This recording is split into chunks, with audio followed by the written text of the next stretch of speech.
What was once a very cute, harmless, innocent meme has now been turned into a government branch that is wreaking havoc among federal employees.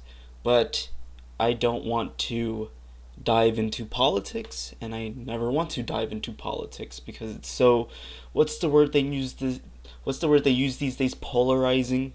And the last thing I want this channel to be is anything related to politics, but it is related to jobs and lifestyle.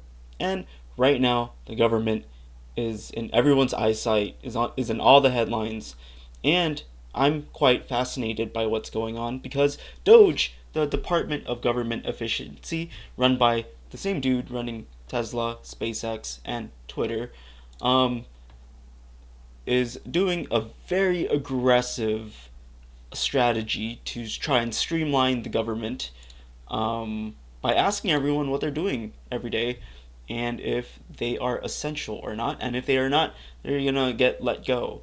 And here's a quick summary of what is going on.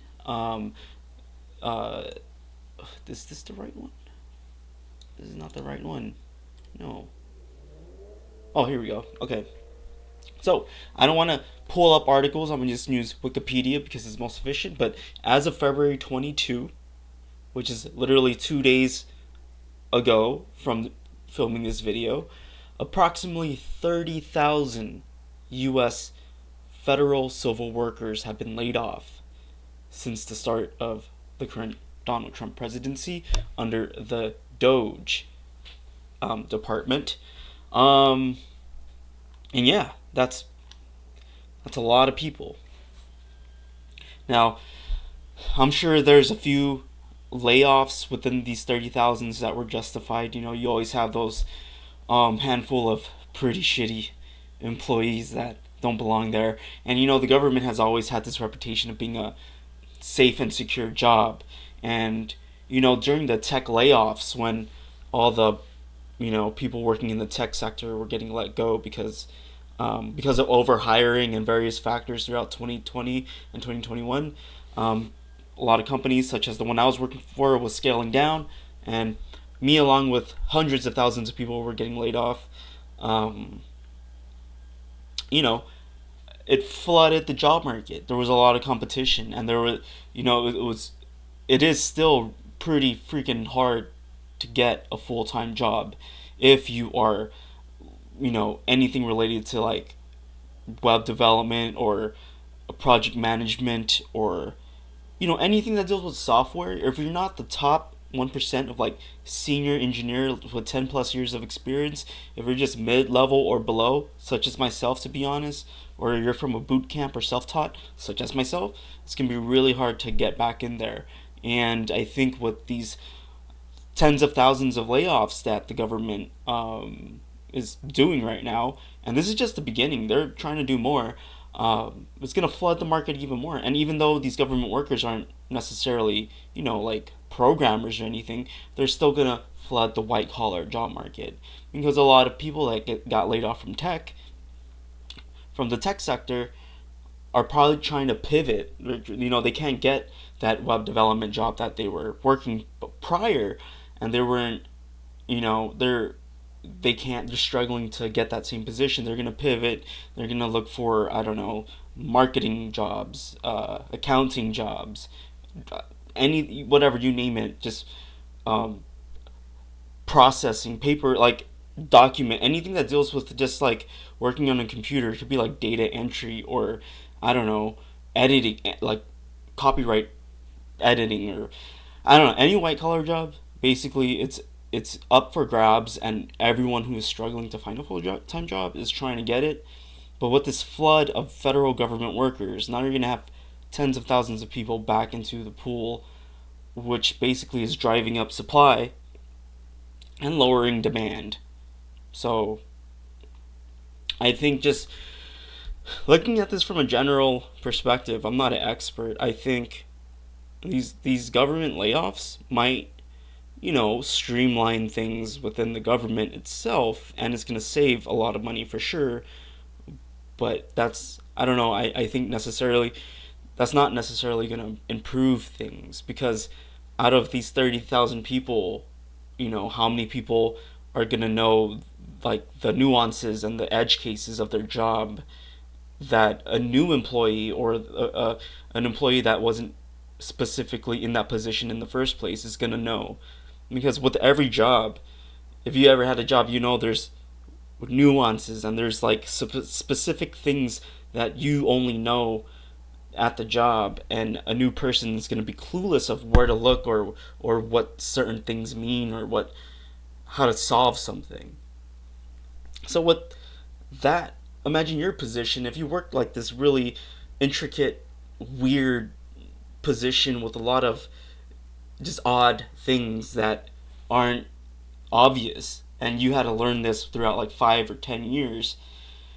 Times that by 30,000. There's going to be a lot of missing information, and a lot of blind spots. I would say there's going to be a lot of blind spots within the government with these layoffs, and that's going to be problematic. But that's not the point of this video. What I wanted to say was, for all the people that were let go in the last like 4 years, and then all the tens of thousands of people getting let go right now from the government, I think there's a positive thing out of this. And I think all these people that were let go from their stable careers, that was dependent on their salaries and stability and longevity of their job, now that they are tossed outside, slapped in the face, and they gotta figure shit out. I think the one positive thing, and the one thing people should strive for after this, is that I hope that they strive to build their own business. I know that sounds cheesy, but I think out of all this shit that happened back to back, from the tech layoffs to the federal layoffs from DOGE, I would hope that more small businesses pop up, and that these new aspiring business owners and entrepreneurs could be the companies they wish they had when they were going through a tough time. And I hope that when they do scale up and manage to grow a business, they're able to hire people and become the CEO or the boss, and have the work policies that they wish they had.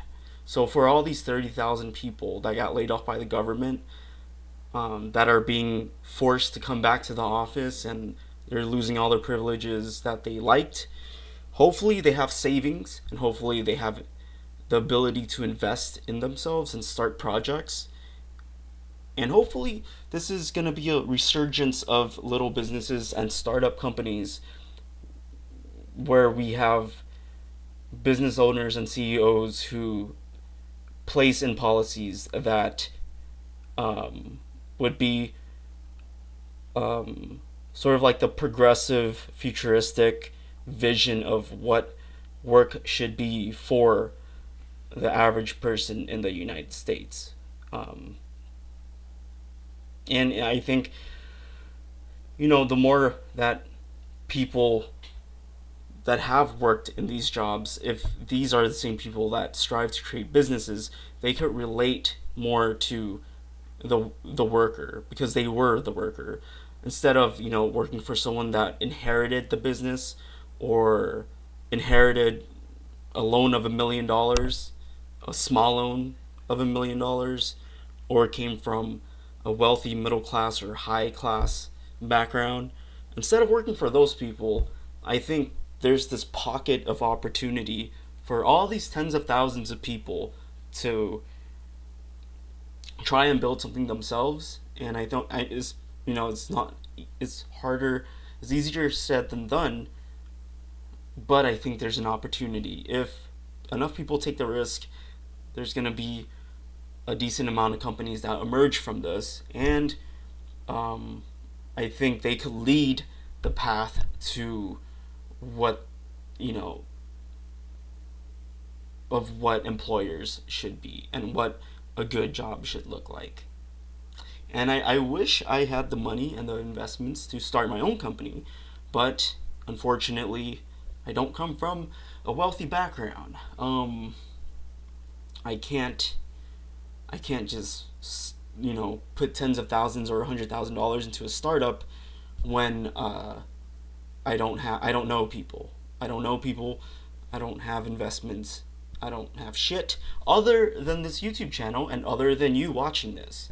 So if you're one of these federal workers, you know, I hope you find your new job, but I also hope that you strive to create something that you could eventually grow, and that could be something you could depend on financially.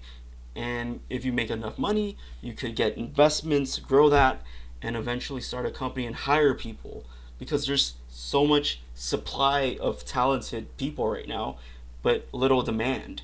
And what that shows me is there's more workers, but not enough jobs. So there's an opportunity to create more companies where there's more jobs than workers, and that's going to be great.